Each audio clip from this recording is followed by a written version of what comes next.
The final round of quarterfinals just about to tip off at the Summit League tournament. And there is a little border battle flair with all the Dakota schools taking the floor on the men's side tonight. Zach Borg joining us live with our continuing coverage here at 6. Hello, Zach.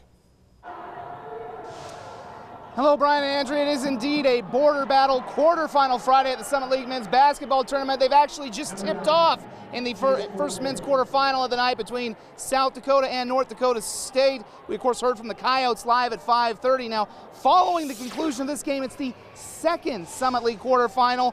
That'll be between third seed South Dakota State and the University of North Dakota. SDSU had no problem with the Fighting Hawks in Brookings on January 16th during a 109-73 laugher, but were stunned in the Grand Forks rematch a month later, 80-75. That defeat, as well as injuries, including a season ender to starting point guard Owen Larson, dropped the Jacks out of a top 2 seed, which would have given them the coveted second quarterfinal day off, the one we're playing on today.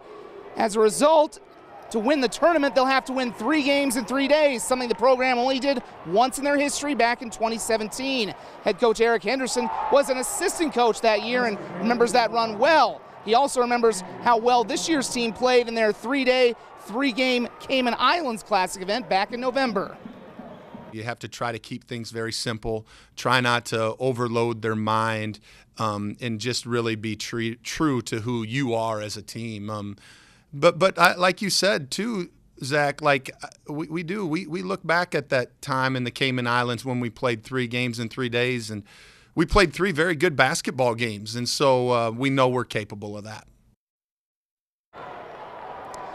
And again, that game will be starting around 8:15 following the conclusion of the USD-NDSU game. Semifinals tomorrow night around 7 and 9:15. Of course, the big story for this USD-NDSU game, the Bison without their leading scorers, former Northern State Wolf Jackson Money, as well as Jakari White. We'll have highlights from the games tonight live from the Premier Center at 9 and 10. Also Augustana hockey, as well as the Sodak 16 Central Lyon girls. Plenty to talk about coming up tonight at 9 and 10. Live from the Premier Center, I'm Zach Borg, Dakota News Now.